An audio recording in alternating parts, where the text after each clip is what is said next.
My son fell asleep on the couch around noon and I thought, perfect, I'll go for a nap too.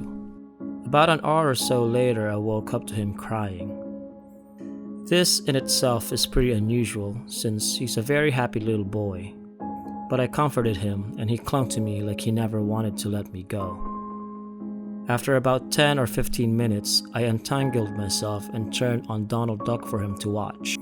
He was happy and snuggly like usual, and some time went by. I was laying on the couch with him, just reading stories about possessions on Reddit, when he gets up. He walked towards the kitchen, through the hallway, when he suddenly stops, turns around and looks at me. Eyes locked, he slides one finger across his throat in the very well-known gesture. He doesn't make a sound, nor does he have any expression on his face. A few seconds pass, he turns around and walks into the kitchen. About 30 seconds later, he comes walking into the living room and seems to be his happy self again. A couple of days ago, his mother was watching him here. She wrote me on Messenger that a door opened by itself. She felt something or someone touch her. I definitely believe her. There's a lot of weird stuff going on here, but I ignore it to the extent that it almost becomes ridiculous. I have many spooky stories to tell, but this actually freaked me out enough to acknowledge it. He's just 3 years old.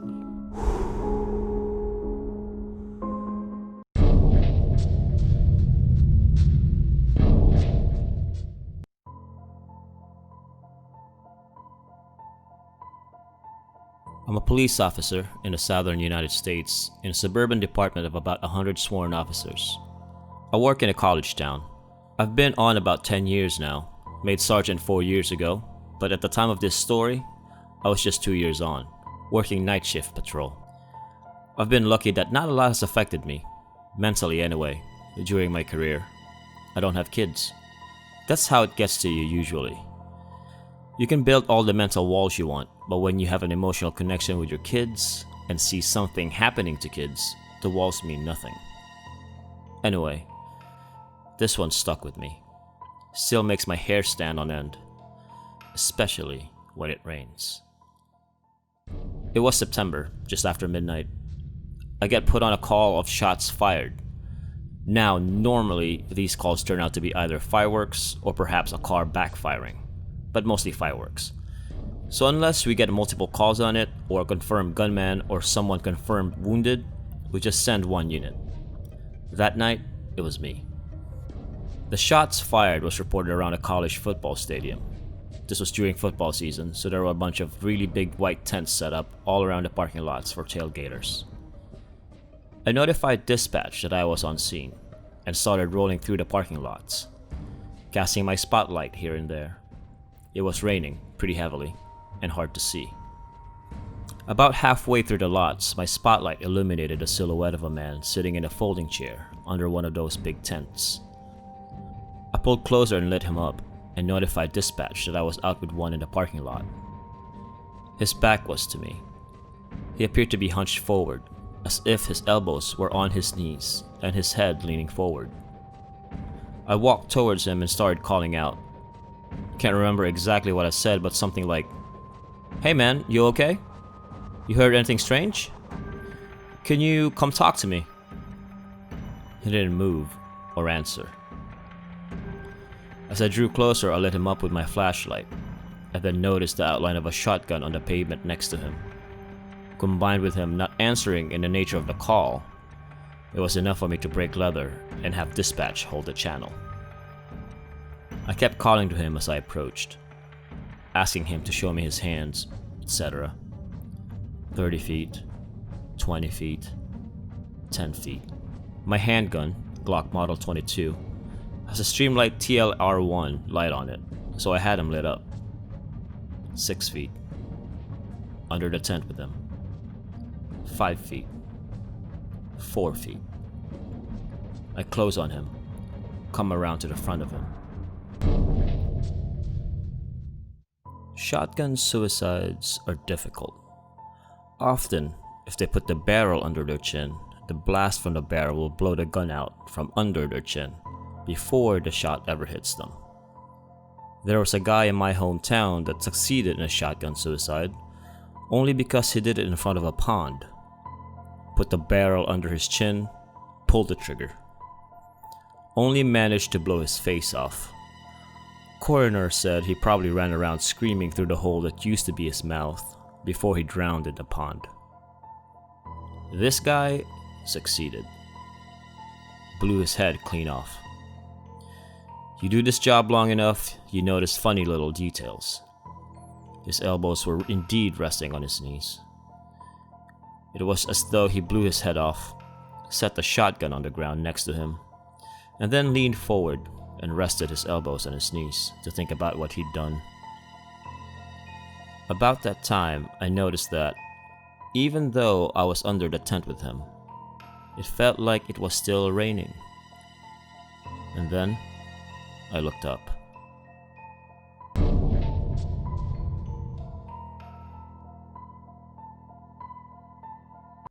I have a sleep tracking app on my phone that has a setting for lucid dreaming. It will start saying, "You are dreaming," repeatedly in a woman's voice with a bit of an echo. I was at work one day when I started hearing the voice randomly every few minutes or so. "You are dreaming. You are dreaming." I checked my phone, and as soon as the screen turned, I woke up in my bed as the sun was rising. A bit freaked out, I went to take a shower. Then on my way to work, I started to hear the voice again through the radio. "You are dreaming." When I turned the car off, a bit freaked out again, I once more woke up in my bed as the sun was rising.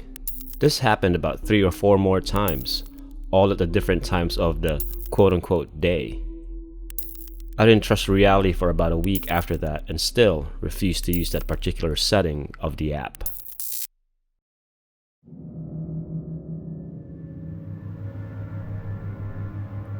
A month ago, Delia had matched with a cute guy on Tinder, and everything was going great. They FaceTimed and talked a lot about meeting up. He told her he wanted to cook her dinner, and when she arrived at his apartment, he went all out. Meatballs, pie, etc. She was very flattered and ate everything. Shortly after, she started to feel sick. She went to the bathroom and started throwing up. It got worse. She was throwing up blood. She called 911 and they told her to come to the ER. She did, and was sick for 2 days. When she woke up, the police were there. They told her they needed to know what she had eaten and when and where that day. She mentioned she worked at a restaurant. "We've already been there," they said. "Where else?" She mentions the man and the date, gives them his address, name, and phone number. "Why?" she asks. "What happened to me?" "You've eaten human flesh," they replied. They go to the address. It's an Airbnb paid for with a stolen credit card. The phone number is a burner. He's disappeared and there's no way to find him. All Delia has are photos pulled from Tinder. She gave them to the police. This man is currently active in the LA area. If you're a female using Tinder, be aware. The flesh that Delia consumed was embalmed human flesh. That's why she started vomiting blood.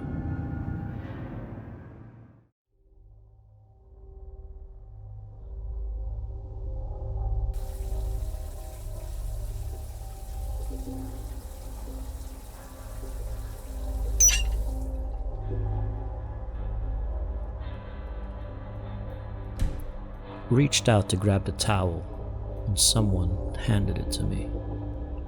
I live alone.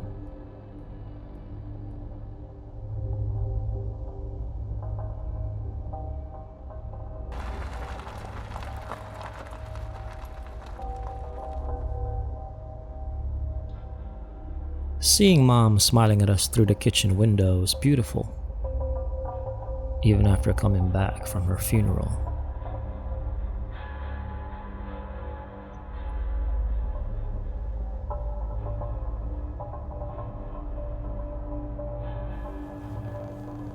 I always thought my cat had a staring problem. She always seemed fixated on my face. Till one day, when I realized that she was always looking just behind me.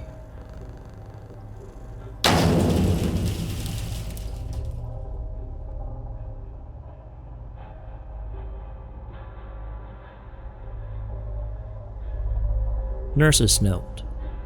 Born 7 pounds and 10 ounces, 18 inches long, 32 fully formed teeth, silent, always smiling.